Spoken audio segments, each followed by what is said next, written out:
नमस्कार मित्रों, आज हम इस वीडियो में अध्ययन करेंगे मेवाड़ के इतिहास के संदर्भ में। और हमारा जो टॉपिक है आज का, महाराणा अमर सिंह। यानी इससे पहले की जो वीडियो थी उनमें वीर शिरोमणि महाराणा प्रताप तक हम अध्ययन कर चुके हैं, और आज इस वीडियो में अध्ययन करने वाले हैं तो महाराणा अमर सिंह के संदर्भ में। तो जो भी मेरे प्यारे मित्र चैनल पर पहली बार जुड़े तो एक बार चैनल को सब्सक्राइब कर दीजिए और वीडियो को लाइक कर दीजिए। फिर आप हेडिंग लिखो महाराणा अमर सिंह। किसके बारे में? तो महाराणा अमर सिंह के बारे में अध्ययन करेंगे। अमर सिंह, प्यारे दोस्तों, महाराणा अमर सिंह का शासनकाल कब से कब तक था? तो ये 1597 ईस्वी से लेकर के और 1620 ईस्वी तक इसने शासन किया, महाराणा अमर सिंह ने। कब तक था? तो 97 से लेकर के 20। अच्छा, महाराणा इसका जन्म कब हुआ? तो महाराणा अमर सिंह का जन्म हुआ 1559 ईस्वी में इनका जन्म हुआ था। राज तिलक कब हुआ? तो प्यारे दोस्तों, राज तिलक, तो इनका राज तिलक हुआ या राज्याभिषेक जिसको हम कह सकते हैं, तो ये कब हुआ? तो ये 19 जनवरी 1597 ईस्वी को हुआ, महाराणा प्रताप की मृत्यु के बाद। इनका शासनकाल मैंने आपको बता दिया 1597 से लेकर के 1620 ईस्वी तक था। और यहाँ का जो प्रधानमंत्री था, पीएम जिसको हम कह सकते हैं, तो वो कौन था? तो भामाशाह था। भामाशाह था। प्यारे दोस्तों, आपको पता होगा कि महाराणा प्रताप के पास जब पूर्ण रूप से संपत्ति समाप्त हो गई और महाराणा प्रताप जंगलों में भटक रहे थे, दर दर के ठोकरें खा रहे थे, तो एक मेवाड़ के ही थे, दो भाई थे, भामाशाह और ताराचंद। उन्होंने अपनी पूरी संपत्ति महाराणा प्रताप को दान कर दी थी कि आप दोबारा से सेना एकत्रित कीजिए और फिर से चित्तौड़ के किले को फतेह कीजिए, महाराणा यानी अकबर से युद्ध कीजिए। तो भामाशाह को महाराणा प्रताप के द्वारा प्रधानमंत्री बनाया गया था। जब 1600 ईस्वी में भामाशाह की मृत्यु हो जाती है, उसके बाद में 1600 में भामाशाह का ही पुत्र था जीवाशाह, उसको प्रधानमंत्री बनाया गया। और बाद में जब जीवाशाह की मृत्यु हो जाती है तो अक्षयराज जीवाशाह का पुत्र था, उसको प्रधानमंत्री बनाया गया। यानी 3 पीढ़ियों तक मेवाड़ के प्रधानमंत्री कौन रहे? ये भामाशाह के वंशज रहे थे। तो याद रह जाएगा, सबसे पहले किसको बनाया? भामाशाह को। फिर भामाशाह के पुत्र, इसके पुत्र कौन थे? तो इसके पुत्र जीवाशाह को बनाया, जीवाशाह।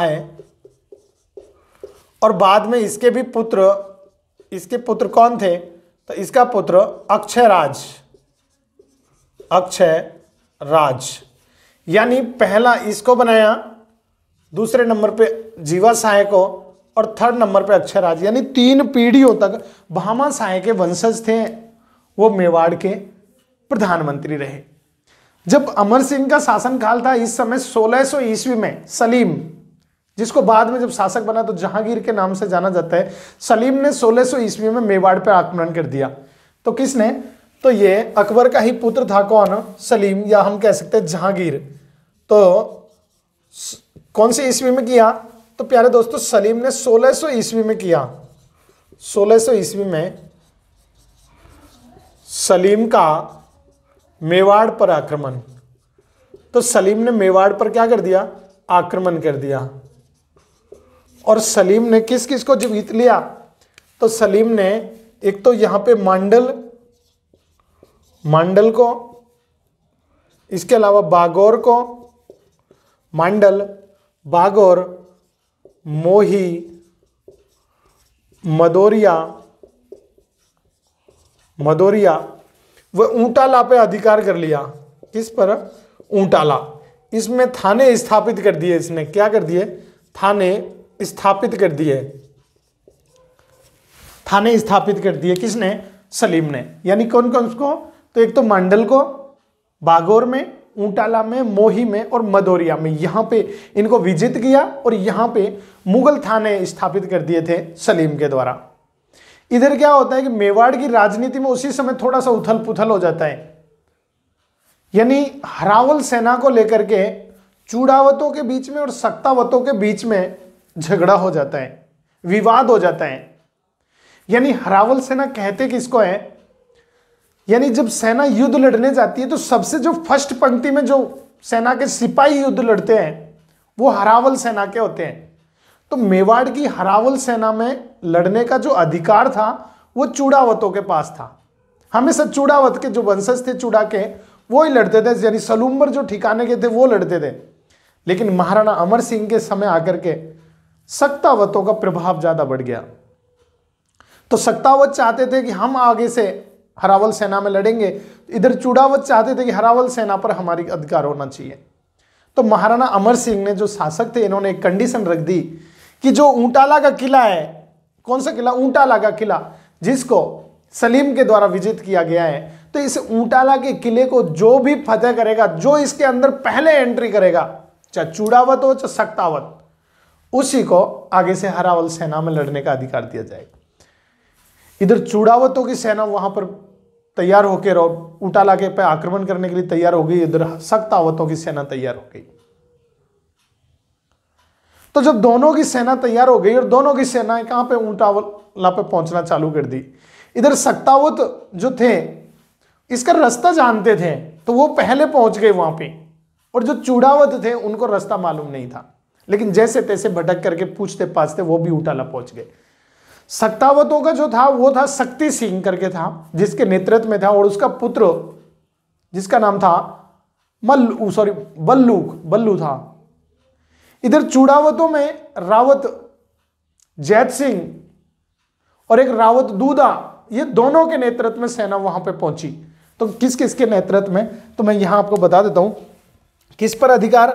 तो ऊंटाला पर अधिकार को लेकर के एक तो कौन थे, तो यहां पे चूड़ावत और एक कौन थे, सक्तावत। इन दोनों में युद्ध था। सक्तावतों का कौन था, तो इनका था शक्ति सिंह, और शक्ति सिंह का पुत्र, इस शक्ति सिंह का पुत्र था और पुत्र का नाम था बल्लू। पुत्र का नाम क्या था, तो ये बल्लू के नेतृत्व में सेना पहुंची। इधर चूड़ावतों में यहां पर एक तो रावत जैत सिंह और दूसरा कौन था, रावत दूधा। तो इन दोनों के नेतृत्व में सोना वहां पे पहुंच गए किले पे। अब क्या हुआ कि किले की चार दीवारी थी और मेन गेट दरवाजा बंद था ऊंटाला का। जो रावत यानी सक्तावतों का जो यहां पे बल्लू पहुंचा, तो बल्लू ने जैसे तैसे करके उस किवाड़ को तोड़ने की, जो मेन दरवाजा था उसको तोड़ने की कोशिश की, लेकिन दरवाजे पे बड़ी बड़ी कील लगी हुई थी। उन कीलों के कारण हाथी उसमें प्रेशर नहीं दे रहा था, लात नहीं दे रहा था, यानी उसमें टक्कर नहीं दे रहा था। तो बल्लू खुद दरवाजे के सामने खड़ा हो गया और महावत को कहा कि मेरे ऊपर टक्कर मरवाओ, ताकि क्या है कि जब दरवाजा टूट जाएगा तो फिर मैं अंदर जाऊंगा और सबसे पहले फिर मैं अंदर जाऊंगा, तो यानी हमारा अधिकार हो जाएगा। इधर क्या हुआ कि सक्तावतों ने सीढ़ियां लगा करके और किले पर चढ़ना प्रारंभ किया, चूड़ावतों ने। और राव जैत सिंह जो थे, वो रावत जैत सिंह, ये इस पर चढ़ने लगे। इतने में दुश्मन सेना ने गोली चला दी और रावत जैत सिंह नीचे गिर पड़े, बेहोश हो गए, घायल हो गए। तो रावत जैत सिंह ने अपने साथियों को कहा कि ऐसा करो, मेरी गर्दन काट के और आप जोर से इस किले के अंदर फेंक दो। तो जब गर्दन अंदर जाएगी तो आगे से हरावल सेना पर किसका अधिकार हो जाएगा, चूड़ावतों का अधिकार हो जाएगा। साथियों ने ऐसा ही किया, यानी जो रावत जैत सिंह था उसकी गर्दन काट के और दुर्ग के अंदर फेंक दी गई। इधर क्या हुआ प्यारे दोस्तों कि शक्ति सिंह का जो पुत्र था बल्लू दरवाजे के सामने खड़ा हो गया, जो कीलें लगी हुई थी उसके सामने खड़ा हो गया और हाथी ने टक्कर बल्लू को मारी। जैसे ही दरवाजा टूट गया और बल्लू की भी मौत हो गई, बल्लू अंदर चला गया। दोनों सेनाओं में युद्ध हुआ और ऊंटाला के किले को फतेह कर लिया। जब यह सूचना महाराणा अमर सिंह को लगी तो महाराणा अमर सिंह खुश हो गए कि वाह, जब इस प्रकार के योद्धा मेवाड़ की सेना में हैं तो फिर इसको कोई प्रकार की क्षति नहीं है आगे से। लेकिन हरावल सेना पर जो अधिकार रहा ये चूड़ावतों का ही रहा। इनके दोनों की शक्तियों में वृद्धि कर दी गई, इनके पावर बढ़ा दिए गए। और जब इसकी सूचना सलीम को मिली, क्योंकि यहां पे बहुत सी जो मुगल सेना थी मारी गई, काफी लोग मारे गए, तो सलीम यहां से बंगाल चले गए। कहां से? यहां जब यहां सलीम जो अभियान पे आए थे, मेवाड़ अभियान पे, भी यहां से छोड़ के कहां चले गए? बंगाल चले गए। और 1603 ईस्वी में पुनः अकबर ने जहांगीर को, या मैं कहूं सलीम को, मेवाड़ पर आक्रमण करने के लिए भेजा। कब भेजा? पुनः। तो ये तो हो गई। और अधिकार किनका रहा? तो यानी हरावल सेना पर अधिकार, यानी अधिकार किनका रह गया? चूड़ावतों का रह गया। और आगे से आपको याद रखना है कि 1603 ईस्वी में पुनः किसको भेजा? तो पुनः सलीम आया था, पुनः सलीम को मेवाड़ आक्रमण के लिए भेजा। लेकिन बड़ी सेना लेकर के जहांगीर कहूं, जहांगीर या सलीम को, सलीम एक ही नाम है, सलीम को जहांगीर बोलते हैं, तो उसको वापस अकबर ने मेवाड़ पे भेजा आक्रमण करने के लिए 1603 ईस्वी में। लेकिन उस समय सलीम का मूड नहीं था, वो सेना को लेकर फतेहपुर आकर के रुका और उसने अकबर के लिए एक संदेश भिजवाया कि सेना का मूड नहीं है लड़ने का, तो क्यों ना, अगर आपकी आज्ञा हो तो मैं और सेना लेने के लिए इलाहाबाद चला जाऊं, क्योंकि इलाहाबाद की जागीर सलीम को मिली हुई थी। अकबर ने स्थिति को भांप लिया और अकबर ने उसको परमिशन दे दी और सेना वापस चली गई।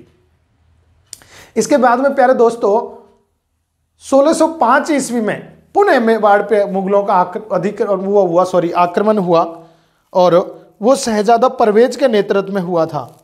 किसके नेतृत्व में? तो शहजादा परवेज के नेतृत्व में 1605 ईस्वी में। यहां मैं लिख देता हूं पुणे कब हुआ? तो 1605 ईस्वी में।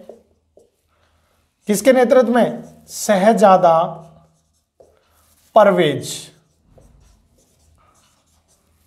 शहजादा परवेज के नेतृत्व में। किस पर? तो मेवाड़ पर, मेवाड़ पर आक्रमण। तो यानी शहजादा परवेज के नेतृत्व में पुनः मेवाड़ पर आक्रमण हुआ। यानी अकबर के बस एक ही टीस थी कि येन केन प्रकार अपने को, किसको? इसको मेवाड़ को अपने अधीन लेना है।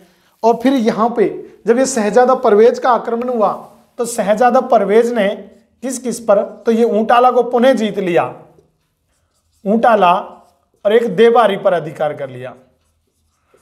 देवारी को, इन दोनों को क्या कर लिया? इन दोनों को विजय कर लिया। इधर क्या हुआ कि 1605 ईस्वी में अकबर की मृत्यु हो गई। किसकी? अकबर की मृत्यु हुई, अकबर की मृत्यु हो गई और शहजादा परवेज वापस चला गया। जब वापस से जब शासक बना सलीम, या मैं कहूं जहांगीर, 1605 ईस्वी में मुगल शासक बना और उसने 1608 ईस्वी में महावत खां को भेजा यहां पे अभियान के लिए। किसने? तो आपको नेक्स्ट किसको भेजा? तो 1608 ईस्वी में महावत खां को भेजा, महावत खां। तो महावत खां को कहां भेजा? तो ये मेवाड़ भेजा। किसने? तो ये सलीम ने, जहांगीर ने भेजा। तो महावत खां भी क्या हो गया? ये असफल हो गया, असफल हो गया। इसके बाद में 1611 ईस्वी में किसको भेजा? तो अब्दुल्ला को भेजा, अब्दुल्ला खां को भेजा। तो ये भी क्या हुआ? तो अब्दुल्ला खां भी असफल हो गया। और इसके अब्दुल्ला खां से एक युद्ध हुआ जिसको इतिहास में जाना जाता है रानपुर का युद्ध। ये 1611 ईस्वी में हुआ। 1611 में कौन सा युद्ध हुआ? तो रानपुर का युद्ध। और ये रानपुर का जो युद्ध हुआ, रानपुर का युद्ध, और ये किस किस के बीच में हुआ? अब्दुल्ला और अमर सिंह के बीच में हुआ, महाराणा अमर सिंह के बीच में। और इसमें यहां मैं लिख देता हूं किसकी? अमर सिंह की विजय हुई, अमर सिंह की विजय हुई। जब ये सब कहानी महाराणा, यानी उस समय महाराणा, सॉरी, अकबर के बाद में कौन बन गया? सलीम, जहांगीर बन गया दिल्ली सल्तनत का बादशाह। तो जब ये सब पता लगा कि यार ये तो अब्दुल्ला खां को तो पराजित कर दिया रानपुर के युद्ध में, तो खुद वहां से चल दिया। 7 सितंबर को खुद स्वयं जहांगीर मेवाड़ के लिए प्रस्थान कर दिया। 7 सितंबर को वहां से चला 9 नवंबर को अजमेर आकर के यहां पे पहुंच गया और फिर 17 दिसंबर को उसने अजमेर या जो तारागढ़ किला जिसको हम बोलते हैं जूनागढ़ किला, वहां रुका जहांगीर और उसने अपने पुत्र शाहजहां या खुर्रम को मेवाड़ पर आक्रमण करने के लिए 17 दिसंबर को रवाना कर दिया। वहां से वो मांडलगढ़ पहुंच गया। तो देखो दोनों चारों चीजें आप याद रखो कब कब, तो ये आपको याद रखना है कि इसने कब, तो यहां पे 1613 ईस्वी में, 1613 ईस्वी में कौन, स्वयं जहांगीर मेवाड़ आ गया, जहांगीर मेवाड़ अभियान। तो जहांगीर खुद मेवाड़ अभियान पे आया। एक तो इसका 2 उद्देश्य थे, एक तो अजमेर दरगाह में जियारत करना और दूसरा अमर सिंह को गुलाम बनाना या अमर सिंह पर अधिकार करना या मेवाड़ पर अधिकार करना। तो ये कब चला वहां से, तो जहांगीर यहां से मेवाड़ के लिए कब प्रस्थान किया, तो इसने किया 7 सितंबर को यहां से चला, सितंबर, और रवाना हुआ कहां से, तो 7 सितंबर को रवाना हुआ दिल्ली से, सॉरी फतेहपुर से, फतेहपुर, तो फतेहपुर से रवाना हुआ। इसके अलावा इसने 9 नवंबर को कहां पहुंच गया, तो अजमेर पहुंचा, अजमेर पहुंच गया और यहां से इसने कितनी तारीख को, 17 दिसंबर को, किसके नेतृत्व में, खुर्रम के नेतृत्व में, खुर्रम का दूसरा नाम क्या है, शाहजहां, तो खुर्रम के नेतृत्व में क्या कर दी, सेना भेजी और यह सेना यहां से जाकर के मांडल पहुंच गई। और मांडल जाकर के खुर्रम ने, या मैं कहूं शाहजहां ने, सेना को 3 भागों में बांट दिया और अमर सिंह को ढूंढने के लिए, उसको पकड़ने के लिए, बस जिंदा या मुर्दा अमर सिंह को पकड़ के लाओ। सेना पहाड़ों में भटकने लगी, घूमने लगी और यहाँ की जो जनता थी, जो भील आदिवासी जनता थी, उस पर अत्याचार करने लगी, बच्चों की पिटाई करने लगी, महिलाओं के साथ अभद्रता, किसानों के साथ अभद्रता, यानी अभद्रता करने लगी। इतनी त्राही मचा दी कि महाराणा अमर सिंह को सोचने पर विवश कर दिया गया। 1613 ईस्वी में सेना आई और 1615 ईस्वी तक, यानी 2 साल तक इतने अत्याचार मेवाड़ में किए। जो मेवाड़ के सरदार थे उनकी रूह कांप गई। उन सरदारों ने स्वयं महाराणा अमर सिंह को बुलाया और फिर उनसे अपील की कि क्यों न आप इस मेवाड़ की खातिर आप जहांगीर से संधि कर लीजिए, उसकी अधीनता स्वीकार कर लीजिए, नहीं अगर इसी प्रकार से अत्याचार होते रहे तो इसमें आपकी वही छवि डाउन हो रही है। जब ये सब देखा तो महाराणा अमर सिंह ने एक सुंदरदास नाम के व्यक्ति को खुर्रम के पास भेजा संधि के लिए। तो सबसे पहले खुर्रम के पास किसको भेजा, तो आपको याद रखना है सुंदरदास को, सुंदरदास, ये सुंदरदास नाम के व्यक्ति को भेजा। किसके पास, तो सुंदरदास नाम के व्यक्ति को खुर्रम के पास भेजा कि आप देखते हैं संधि के लिए। इसके अलावा मौलवी शकुला है, एक और था जिसका नाम था मौलवी शकुला है। यानी क्या हुआ कि अमर सिंह ने विवश होकर के और सरदारों के विशेष आग्रह पर, क्योंकि जो इतने अत्याचार बढ़ गए थे जिसकी कोई लिमिट नहीं, तो सरदारों के विशेष आग्रह पर और खुर्रम, क्योंकि खुर्रम ने अभियान किया था, तो खुर्रम के पास सुंदरदास को भेजा संधि करने का प्रस्ताव लेकर और खुर्रम राजी हो गया। और खुर्रम ने इसको मौलवी शकुला है और सुंदरदास दोनों को कहां भेज दिया, अजमेर, क्योंकि अजमेर में कौन रुका हुआ था, जहांगीर खुद रुका हुआ था जहांगीर के पास। जहांगीर भी तैयार हो गया और संधि हुई, जिसको इतिहास में मेवाड़ मुगल संधि के नाम से जाना जाता है। कौन सी संधि, मेवाड़, यहां लिख देता हूं मैं, मेवाड़ मुगल संधि, मेवाड़ मुगल संधि। प्यारे दोस्तों, मेवाड़ जो मुगल संधि हुई ये कब हुई, तो 5 फरवरी 1615 ईस्वी को दोनों के बीच में मेवाड़ मुगल संधि हुई। इसमें संधि की कुछ शर्तें रखी गई कि मेवाड़ महाराणा कभी भी मुगल दरबार में उपस्थित नहीं होगा। महाराणा की जगह पे राजकुमार, वहां पे करण सिंह थे इनके पुत्र अमर सिंह के, वो वहां जाएंगे। इसके अलावा दूसरी शर्त रखी गई कि 1000 सवार मुगल सेना में रखे जाएंगे। मेवाड़ के 1000 सवार कहां रखे जाएंगे? मुगल सेना में रखे जाएंगे। मुगलों की तरफ से कंडीशन रखी गई कि चित्तौड़गढ़ किले की मरम्मत नहीं करवाई जाएगी। ऐसी कुछ टर्म्स और कंडीशन लगी। उन कंडीशनों के बाद में मेवाड़ मुगल संधि हुई। महाराणा अमर सिंह जब संधि होने के बाद में इतने व्याकुल हो गए, इतने परेशान रहने लगे कि बस दुर्ग के अंदर बाहर निकलते ही नहीं थे, अपने रूम के अंदर ही अंदर पड़े रहते। पूरा राजकाज प्रशासन अपने पुत्र करण सिंह को सौंप दिया। एक दिन अचानक 1920 ईस्वी में, कब?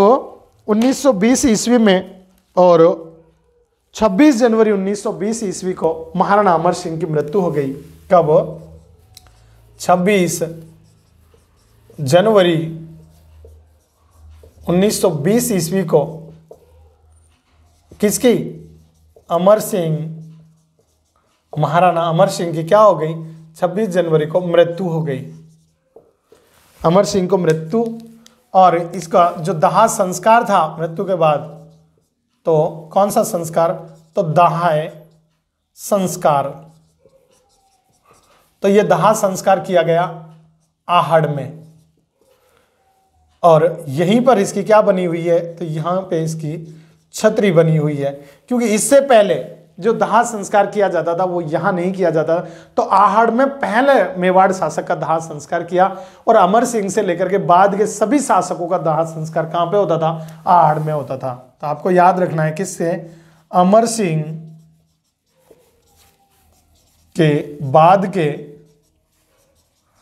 सभी शासकों की, सभी शासकों की छतरी। तो अमर सिंह के बाद में सभी शासकों की छतरी कहां बनी हुई है? तो आहड़ में बनी हुई है। तो ये आपको याद रखना है। और इनकी मृत्यु कब हुई? तो 26 जनवरी 1920 ईस्वी को महाराणा अमर सिंह की मृत्यु हो गई। ये संधि हुई। इसके अलावा ये सभी चीजें आपको याद रखनी है। मैं उम्मीद करता हूं कि महाराणा अमर सिंह से रिलेटेड ये सारी चीजें आपको याद हो गई होंगी। हमारी वीडियो आपको अच्छी लगी होगी, पसंद आई होगी, तो वीडियो को एक बार लाइक कर दीजिए। हमारा जो यूट्यूब चैनल है डिस्कवरी क्लासेज, इसको एक बार सब्सक्राइब कर दीजिए। मिलते हैं नेक्स्ट वीडियो में। इजाज़त चाहूँगा। जय हिंद, जय भारत।